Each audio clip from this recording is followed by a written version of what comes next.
은혜, 또 그 하나님의 뜻을 이 시간 우리가 살펴보면서 또 은혜를 받고자 합니다.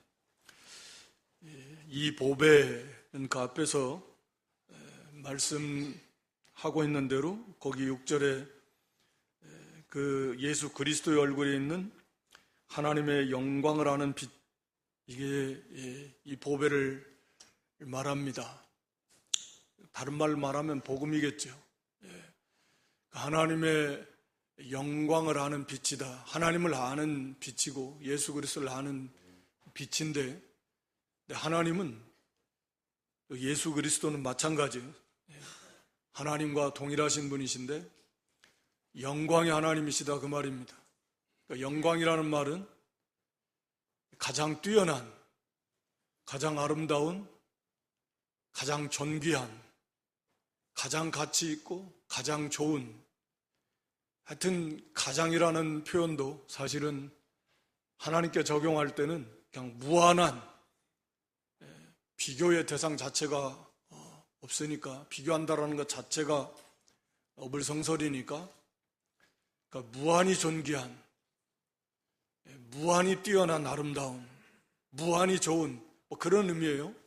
그러니까 하나님의 속성, 하나님의 성품 하나하나, 모든 성품이 무한히 아름답고 무한히 뛰어나고 존귀하고 선하고 귀하고 무한히 좋고, 그게 하나님의 영광이라는 의미입니다.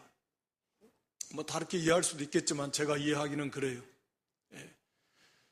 그래서 하나님의 영광이라고 할 때는 그 하나님의 그 성품이 그렇게 뛰어난 영광의 하나님, 그래서 그 영광의 하나님을 발견하면 너무 좋아서 사도 바울처럼 그 하나님, 그 예수 그리스도를 더 알고 싶어서 다른 건 다 비교할 수가 없다 그랬어요. 배설물과 같이 여기고, 그 예수님, 그 영광을 맛본 다음에는 너무 좋으니까, 너무 영광스러워, 너무 좋아요, 너무 고상하고 비교할 수 없을 만큼 뛰어난 가치 있는, 그래서 그 예수님을 더 알고 싶고, 그래서 예수님을 따라가려고 하는 거예요. 그래서 우리가 하나님의 영광을 아는 복음을 통해서 하나님을 우리는 좀 어느 정도 희미하게, 무한히 영광스러운 하나님을 너무나 몰라서 우리는 하나님보다는 세상과 세상의 것이 아직 좋다, 그건 하나님의 영광을 제대로 모르는 거죠. 알긴 아는데 너무 모른다, 너무 희미하게 알아서, 그걸 제대로 알았다면 사도 바울처럼 전에 유익하던 것은 다 해로 여기고 배설물로 여기고, 그 예수님, 그 하나님을 알고 싶어서 전심전력에서 다른 박질을 갈 건데, 죽음도 불사하고 그 고난도 마다하지 않고 그 길을 갈 것인데, 그 말씀에 비춰볼 때 우리는 하나님의 영광을 많이 말하지만 우리는 하나님을, 물론 예수 그리스도를 너무 모른다 라고 하는 거죠. 하여튼 오늘 이 본문의 이 보배는 바로 그 복음을 말합니다. 이 복음을 질그릇에 가졌으니까 이 복음의 직분이 되는 것이고, 복음을 감당하는 일, 그 사역이니까 그래서 복음의 직분이고, 이 보배는 엄밀하게 말하면 복음의 직분도 귀하지만 그건 질그릇에 담겼으니까 복음의 직분입니다. 이것은 이 복음, 이게 바로 구원이니까 이 보배라고 그랬어요. 이 보배, 세상 보배가 아니라 이 보배를 질그릇에 가졌다. 그러니까 우리는 사도 베드로도 믿음을 보배로운 믿음이다 이렇게 표현했는데, 그렇죠. 이 절대적 가치의 보배인데, 비교할 수 없는, 상상할 수 없는 무한한, 그리고 영원한, 유일한 참된 보배라고 하면 우리에게 이 복음입니다. 이 가치를 우리가 좀 바로 알아야 돼요. 이 보배의 가치, 알아도 우리가 끝을 알 수 없는 그 가치예요. 우리를 영원한 지옥 불 속에서 영원한 하나님의 나라로 건져내시고 무한한 영광의 생명, 예수의 생명을 오늘 본문에서도 말씀하고 있는데, 그 참 생명이 무엇인지 세상은 모릅니다. 그냥 사는 것이 생명인 줄 알아요. 육신이 이렇게 그냥 살아가는 게 생명인 줄 알아요. 근데 성경은 그걸 뭐라고 합니까? 죽어 있는 거예요. 생명이 아니에요. 그냥 죽어 있는 사람들이요. 이게 생명이 뭔지 모르고 사는 거예요. 그런데 우리가 구원받음으로 이 생명을 맛보고 생명을 사실 얻었죠. 여전히 우리가 온전한 그 생명 가운데 살지 못하지만 하여튼 우리가 영원한 이 죽음, 영원한 사망, 성경은 그것을 영원한 형벌이다 이렇게 말합니다. 둘째 삼아. 그것을 어떻게 보면 이 세상에서 좀 맛보는 것 같아요. 영원한 형벌과는 물론 비교할 수 없지만 참 고통이 가득한 세상이에요. 수고와 슬픔이 가득한 세상이에요. 그렇게 어둠 속에 살다가 이제는 진짜 영원한 형벌을 유황 불 속에서 받으며 살아야 되는데 말 그대로 영원하다. 다시는 기회가 없고 그곳에서 끝도 없이 상상도 안 가지만 끝도 없이 그곳에서 살아야 된다. 우리가 여름에 그 잠깐 더워가지고 그것도 막 언제 끝나나 막 에어컨 틀면서도 그러면서도 덥다고 힘들다고 했는데 불 속에서 살아보면 산다라고 생각을 해보면 상상이 안 가죠. 불 속에서 어떻게 살 수 있을까? 살아야 돼요. 죽을 수도 없고 안 됩니다. 물 한 방울의 위로도 받을 수 없습니다. 그것이 잠시도 아니고 영원하다고 하면 얼마나 무섭고 두려운 일입니까? 우리가 다 그런 가운데 거기에 들어갔어야 돼요. 요즘 지금 의료 문제로 아주 굉장히 어려움을 겪고 있습니다. 귀한 직업이죠. 육신의 질병을 고치고 또 죽을 수 있는 사람을 살려내고 그것도 물론 하나님의 은혜 속에서 이루어지는 거지만 그것만 해도 참 귀하지만 그러나 우리가 그 영원한 형벌, 영원한 지옥 불 속에 있어야 되는데 거기서 건져냈다. 그것이 바로 이 복음이라는 거예요. 복음. 다른 것으로는 안 돼요. 오직 유일한 이 복음이 예수 그리스도의 십자가 부활을 중심으로 한 이 복음만이 우리를 거기에서 건져내는 것입니다. 단순히 건져내는 게 아니라 이 생명 말씀드렸지만 이 생명 예수 믿기 전에는 결코 알 수도 없고 맛볼 수도 없었던 그리고 영원히 모를 수밖에 없는 사망의 고통, 죽지 못해 사는 그것도 막 애착이 너무 강해가지고 그렇게밖에 살 수 없었던 인생들이 이제는 하나님의 생명, 예수 그리스도 안에 있는 완전한 생명,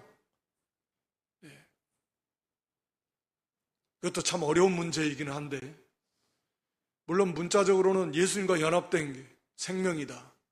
죽은 영혼이 살아나서 예수님과 연합되어 있는 게 그게 생명이잖아요.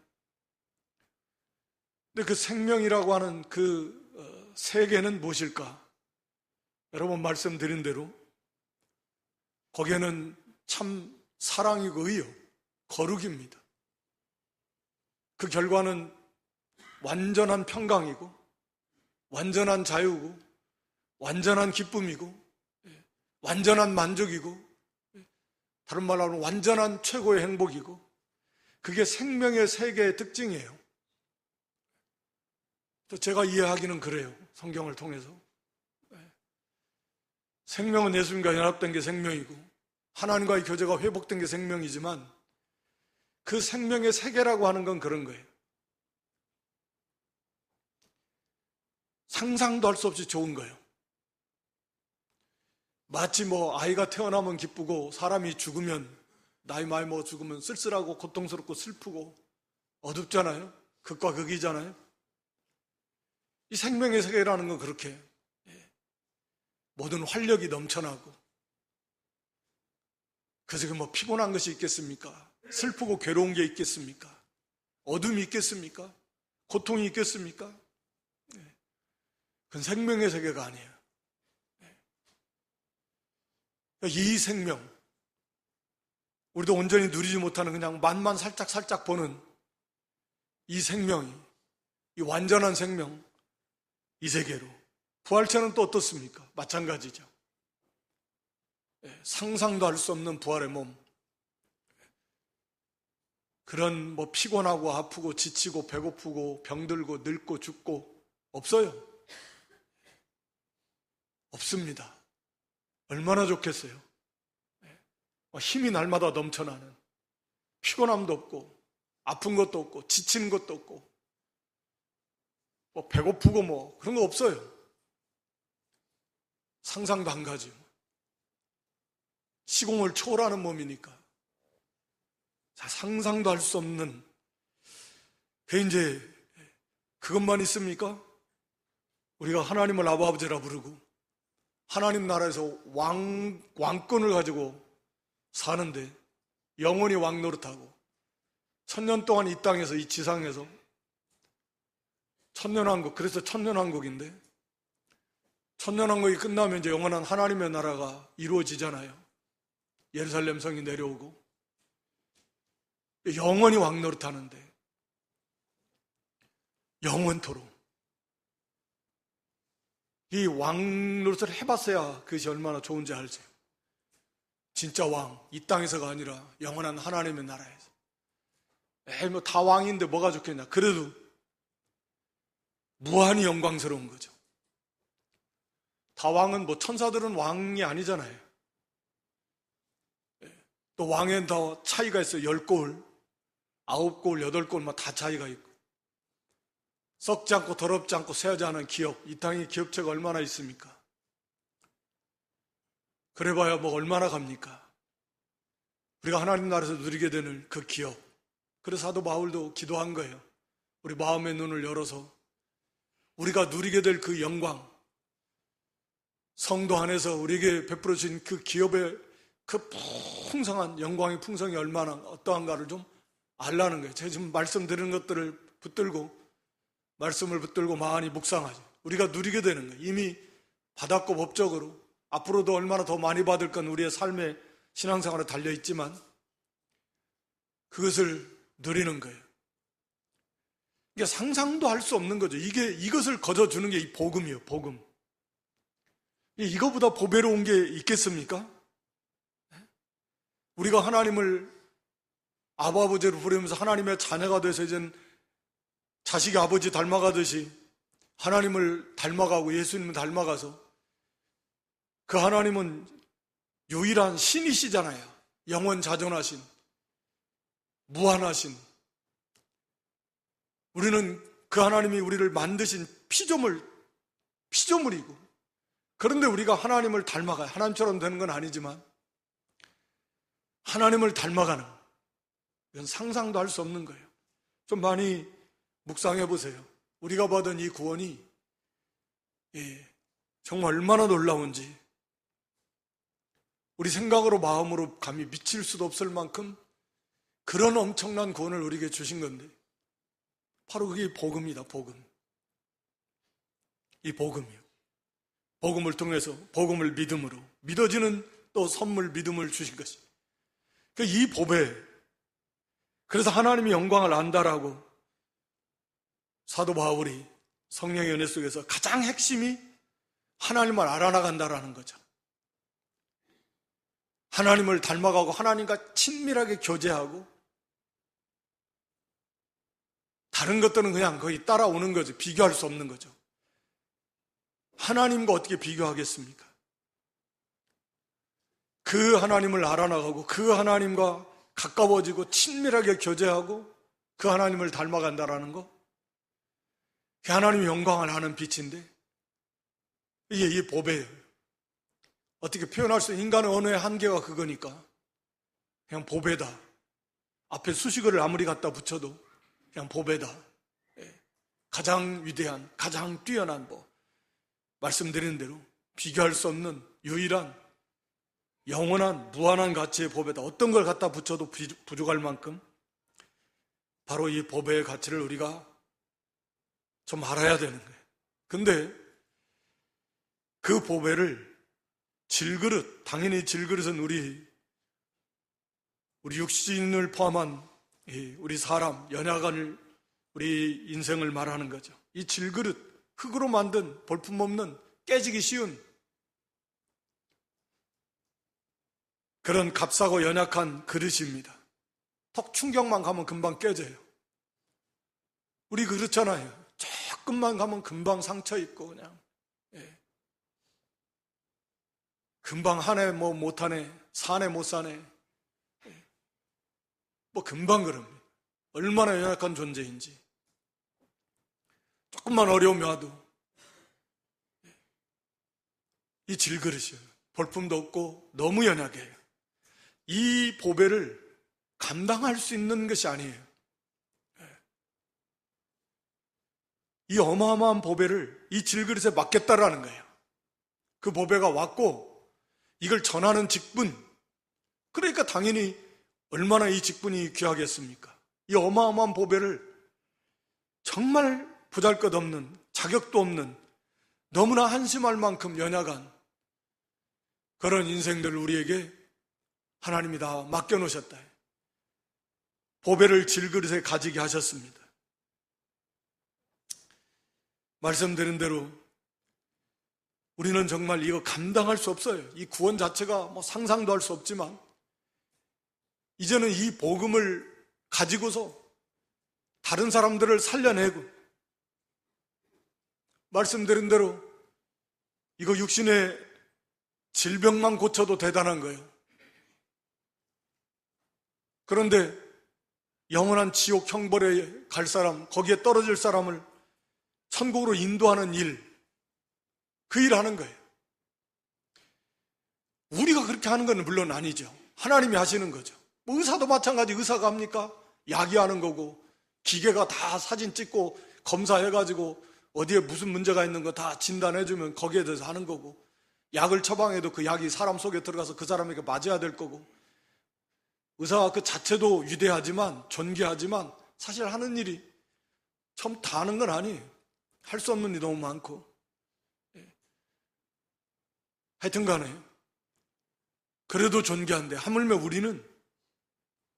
우리가 하는 건 아니지만 이 복음 전해서 그 영혼을 살려내는 거예요.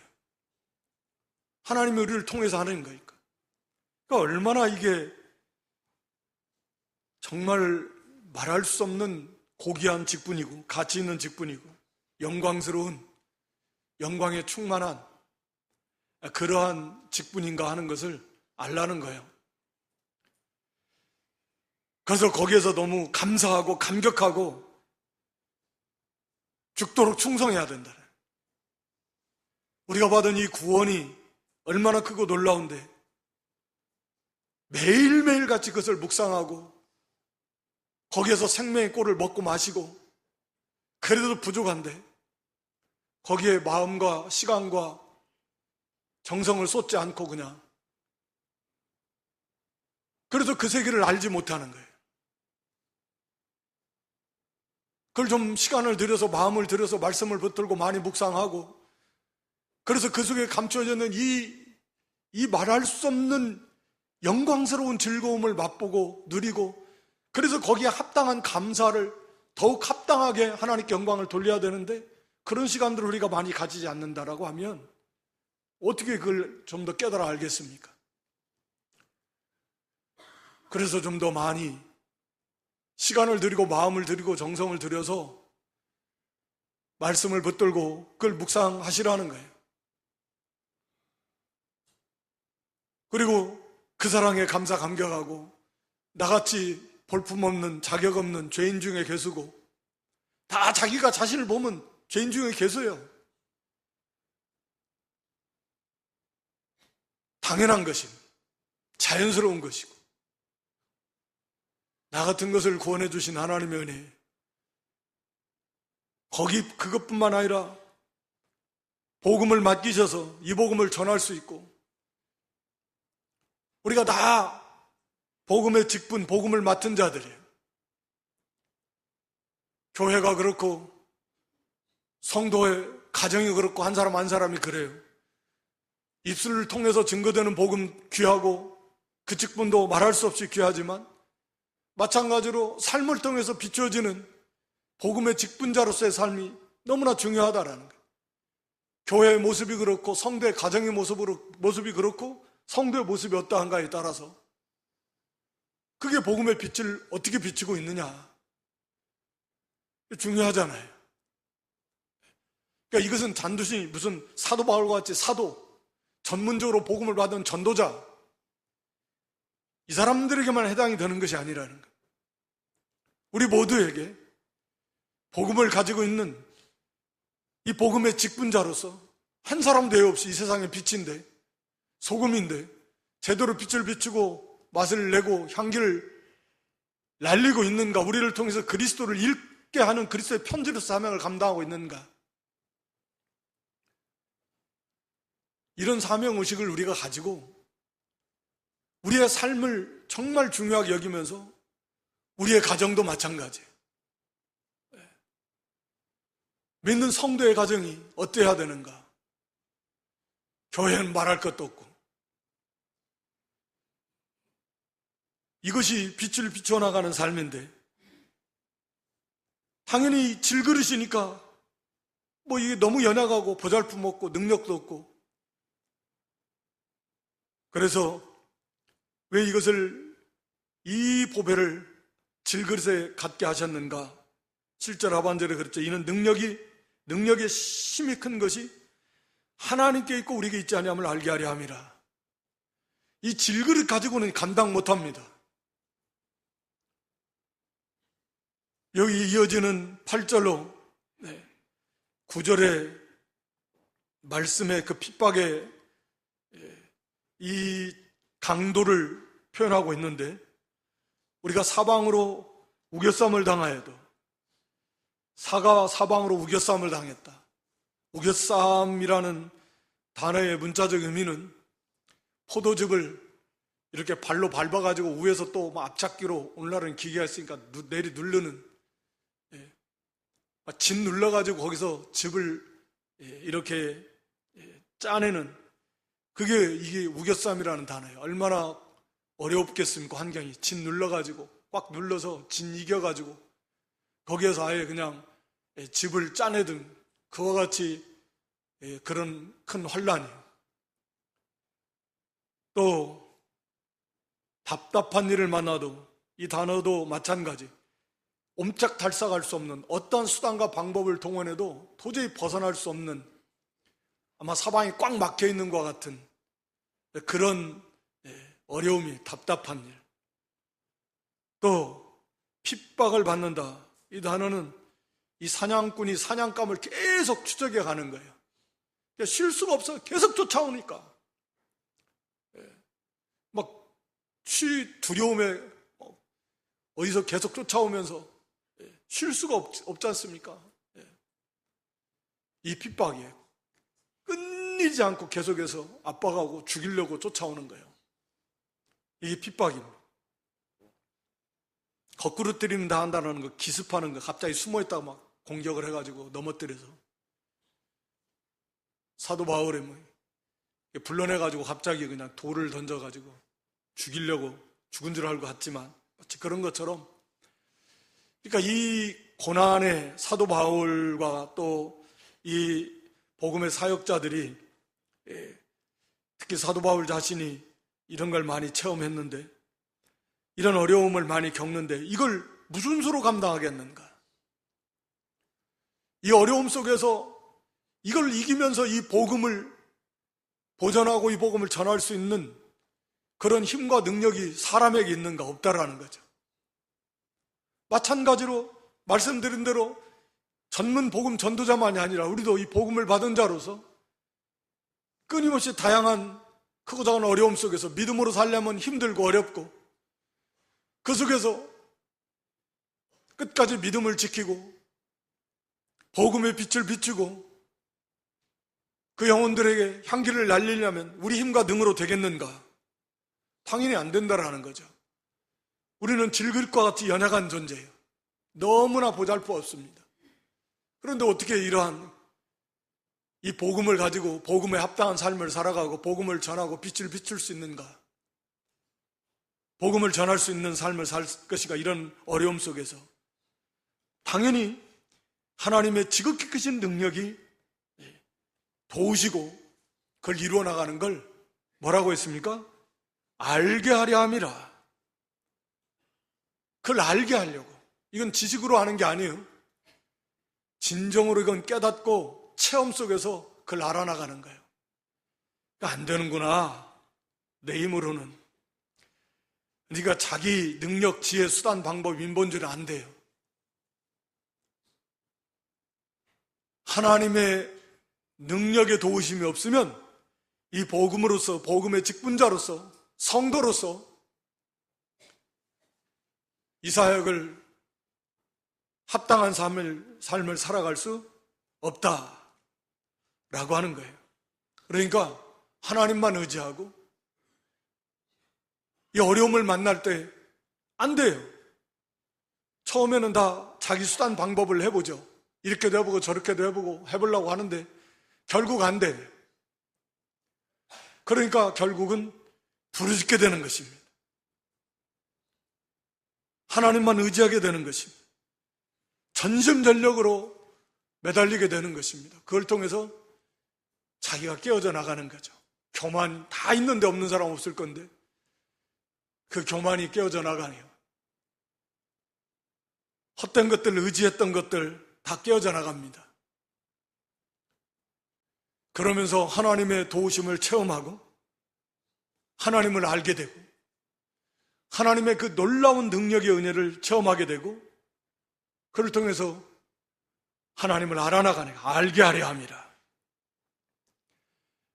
이건 이 삶을 통해서, 이런 사역을 통해서, 사도 바울 같은 경우는 그런 사역 과정을 통해서 그냥 술술 어려움 없이 되면 가는 곳 막 핍박도 하나도 없고 어려움 하나도 없고 대적하는 무리들도 없고 뭐 고난도 없다. 그냥 가는 곳곳마다 환영하고 잘 되고 대접받고 그러면 좋을 것 같은데 그래가지고 만들어지겠냐고요. 오늘 여기 이어서 나오는 말씀대로 하나님을 알게 되겠냐고요. 하나님의 그 능력을 알게 되고 자기를 알까요? 교만해지고 자기가 뭐 잘 돼서 그런 줄 알고 능력이 있어서 그런 줄 알고 자기가 자격이 있어서 그런 줄 알고 사람은 안 그런 것 같아도요 좀만 뭐 칭찬해주고 멋지고 하면 자기도 모르게 자기가 뭐나 된 것처럼 그런 줄 알기 쉬워요. 자기가 뭐해서 된 것처럼 생각하기 쉽고 인간이 다 그런 연약한 존재예요. 하나님이 이런 어려움 속에서 자기 힘과 능으로는 안 되니까 우리의 삶이 다 그런 거예요. 복음 붙들고 말씀 붙들고 살아가는데 하나 어려움이 없다 그냥 그거 안 돼요. 첫째는 하나님의 능력을 알 수 없어요. 하나님을 체험하지 못해요. 하나님이 겸손해지지 못해요. 하나님을 가까이 하지 못해요. 하나님께 부르짖고 매달리고 그래서 이 복음을 우리에게 주시고 이 놀라운 복음을 맡겨주시고 그걸 전하고 증거하고 빛을 비추는 삶을 살 때 이렇게 많은 어려움이 오는 것은 그 능력, 하나님의 지극히 큰 능력이 하나님께 있음을 알게 하시려고 그럼으로써 이제는 더욱 강하고 담대하고 그래서 이 하나님의 말씀을 또 그리스도의 이 빛의 사자로서의 사역을 우리가 감당해 나갈 수 있게 되는 것입니다. 그래서 하나님께서는 하나님 앞에 이렇게 매달릴 때 위로의 하나님, 위로하게 해주시고 하나님 앞에 부르짖을 때 또 시편 107편 20절에 보면 말씀을 보내셔서 저희를 고치시고 그 위험에서 건져주신다. 말씀을 보내가지고 깨닫게 해주신다라는 거죠. 그 말씀이 생각나고 그 경우에 딱 합당한 필요한 말씀이 생각나고 그 말씀을 통해서 신기하고 놀랍게도 성령 하나님 역사하셔서 위로가 되고 힘이 되고 빛이 되어서 그래서 그것을 이겨나가요. 넉넉하게. 하나님이 역사합니다. 막 직접적으로 그 문제 겉으로 눈으로 드러난 문제만이 아니라 하나님 말씀을 보내셔서 그 사람의 심령을 고쳐주시고 그 위험에서 건져주신다. 이 하나님의 역사예요. 끊임없이 어려움이 없어지는 게 아니에요. 계속 앞으로 있겠지만 그걸 넉넉하게 이겨나갈 수 있도록 힘을 주시고 또 위로해 주신다 그랬죠? 우리 고린도후서 1장 3절 5절에 보면 위로의 하나님입니다. 위로의 하나님. 그래서 하나님의 위로가 오면 4절 5절에도 보면 자기가 위로받을 뿐만 아니라 다른 형제를 위로해 줄 수 있을 만큼 하나님의 위로가 와버려요. 더 이상 그 문제로 자기의 고통과 근심과 걱정과 두려움의 문제가 아니에요. 하나님의 위로가 오니까 이 그 문제가 깨끗이 해결돼 버리고 다른 형제를 위로해 줄 수 있을 만큼의 위로가 온다니까요. 그게 하나님의 위로입니다. 그러니까 하나님의 위로만 오면 문제는 다 해결이 돼 버려요. 이게 하나님 앞에 매달리고 부르짖고 하나님만 의지하고 나갈 때 하나님께서 이렇게 해줘요. 우리가 잘 아는 빌립보 4장 6절에 7절의 말씀에는 평안을 주신다 그랬잖아요. 인간 지각에 뛰어난 하나님 평강이. 도저히 인간의 생각으로는 거기에 어떤 평안도 없을 것 같은데 하나님의 평안이 거기에 임해요. 그래서 그 문제를 다 이기고 넉넉하게 행해 나갑니다. 다 그래요.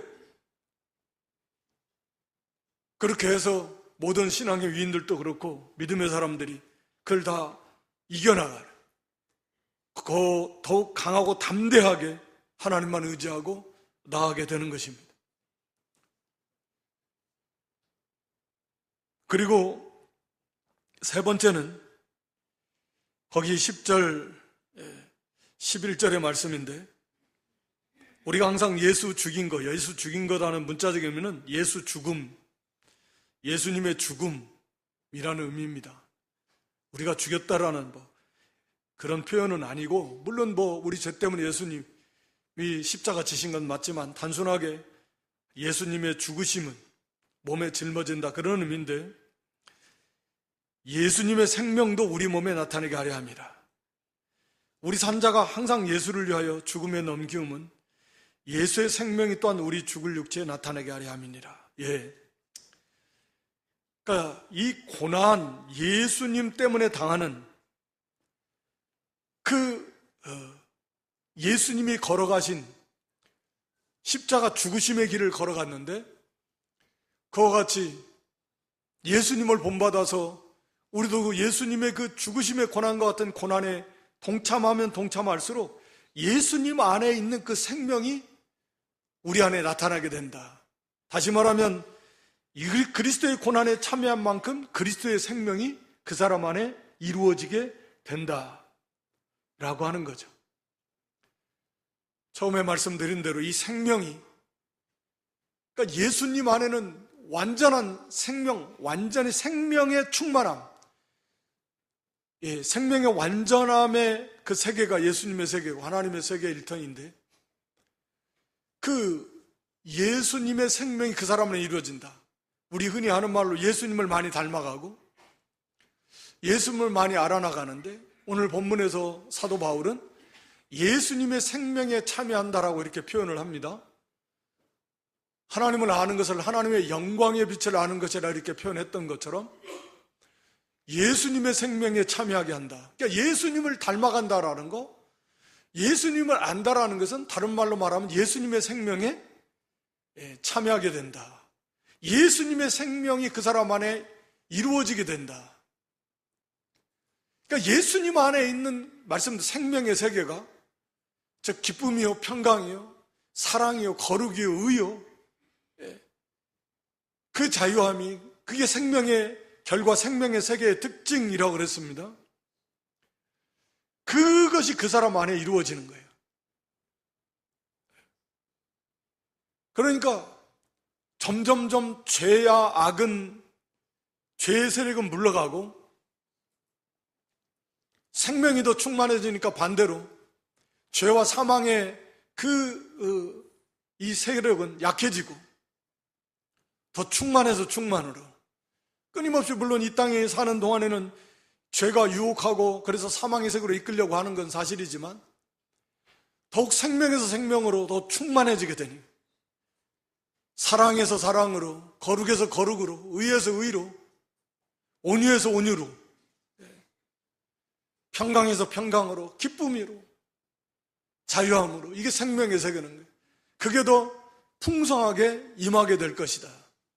그리고 우리 죽을 육체에 나타난다라는 것은, 아마도 이것은 거기 14절 주신 말씀처럼 이제 마지막 부활에 대한 확신을 가지고 있는데, 부활체의 영광에 다 나타나게 될 것이다.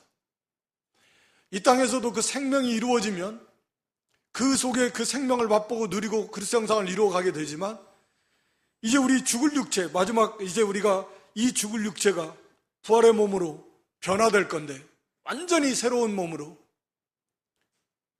이제 거기에 그 부활체의 영광이 다르다 그랬잖아요. 별과 별의 영광이 다르고 해와 달과 별의 영광이 다른 것처럼 부활체의 영광이 다르게 될 것입니다. 부활체의 영광 자체가 무한한 그런 영광스러운 부활체의 몸이지만, 예수님의 부활체의 영광하고 우리의 부활체의 영광하고 같을 수가 없잖아요. 얼마나 예수님을 많이 닮아가고 예수님의 생명에 많이 참여했는가. 다시 말하면 이 땅에서 그 생명을 누리고 그 예수님의 생명에 참여한 만큼 우리도 이제 이 우리가 부활하게 될 때 이 부활체의 그 영광이 나타나게 될 것이다 라고 하는 것입니다. 그러면서 여기 15절에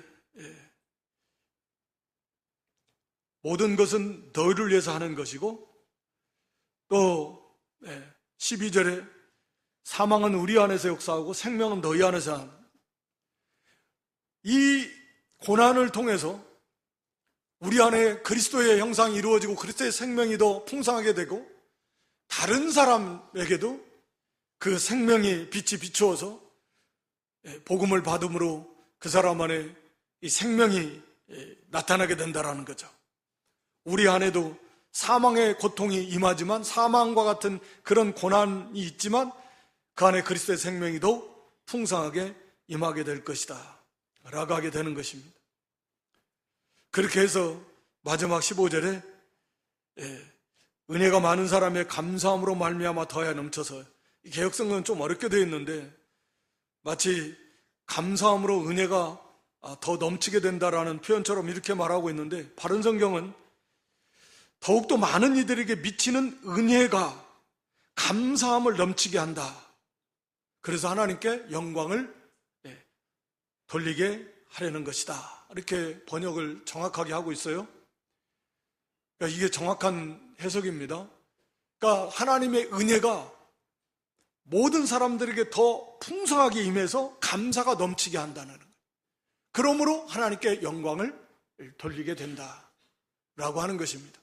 다시 말하면 이 복음의 직분자들에게, 그들을 통해서 그들에게 임하는 하나님의 은혜와 그들을 통해서 이 복음을 받는 자들에게 하나님의 은혜가 계속 더하여져서, 복음을 전하는 자도 그 속에서 말할 수 없는 고난을 받지만 하나님의 은혜로 말미암아 내가 하나님을 알게 되고 나의 연약함을 알게 되고, 그래서 내 속에서 오히려 그리스도의 생명이 더 넘치게 되므로 감사해서 하나님께 영광 돌리고, 그들의 섬김을 통해서 복음을 받는 자들에게도 역시 하나님의 놀라운 은혜가 임해서 구원의 은혜 속에 감사 감격해서 하나님께 영광 돌리고, 궁극적으로 하나님께 다 영광을 돌리게 되는 것이다 라고 하는 거죠. 말씀을 마칩니다. 이 보배를 질그릇에 가지게 하신 하나님, 이 보배의 가치가 얼마나 무한하고 영광스러운 그런 보배인가를 좀 더 많이 묵상하십시오. 그래서 성령의 은혜 속에서 할 수 있는 대로 좀 더 그 많이 깊이 높이를 깨달아서 그만큼 풍성하게 감사하고 기뻐하고 즐거워하고 하나님께 영광을 돌리시고, 우리의 질그릇과 같은 우리의 연약한 보잘것없는 자격 없는 자신의 모습들을 깊이 깨달으시고, 그런 우리에게 이 상상할 수 없는 이 보배를 우리에게 주셨고, 이제는 이 보배를 전하는 복음의 직분자로 세워주셨는데, 우리의 삶 속에서, 가정에서, 직장에서, 학교에서, 사회에서, 처한 그 모든 곳에서 우리는 이 복음의 직분자로서의 사역을 우리가 감당해야 될 때, 크고 작은 많은 어려움이 오는 이유는 바로 하나님만 의지하라고. 그래서 자신이 연약함을 깨닫고 오직 하나님을 가까이 하고 찾고 구하고 부르짖음으로 하나님의 놀라운 은혜를, 능력을, 도우심을, 살아 역사하심을 체험하면서 하나님의 능력을 알아나가고 하나님을 알아나가고, 그래서 그 속에서 더욱 강하고 담대해지며 그 모든 것을 넉넉하게 이겨나가는, 그리고 그 속에서 이루어지는 하나님의 그리스도의 생명의 은혜, 생명의 그 사람 안에 이루어진다. 예수님을 많이 닮아가는. 그래서 사도 바울도 그 예수님을 닮아가고 싶어서 주님이 걸어가신 그 십자가 죽으심의 길을 자기도 따라간다라고 이렇게 고백하고 있잖아요. 그래서 오히려 감사하고 오히려 기쁘고, 그 속에서 그리스도의 생명이 넘치게 되고 기쁨이 넘치고 자유가 있고 평강이 있고 감사가 있고 사랑이 넘치고, 세상이 어떻게 해볼 수가 없습니다. 고난이 큰데 그리스도의 생명이 그 사람 안에 차고 넘치게 되니까. 그래서 이런 사람들은 세상이 감당할 수 없다, 히브리서 기자가 말한 것처럼 감당할 수 없게 됩니다. 그들을 통해서 많은 사람들이 복음의 빛을 받아서 또 감사하고, 이 모든 은혜를 끊임없이 베풀어 주신 하나님 앞에 우리가 온전히 감사, 합당한 영광을 돌려드리는 그런 저와 여러분들 모두가 될 수 있기를 주님의 이름으로 축원합니다.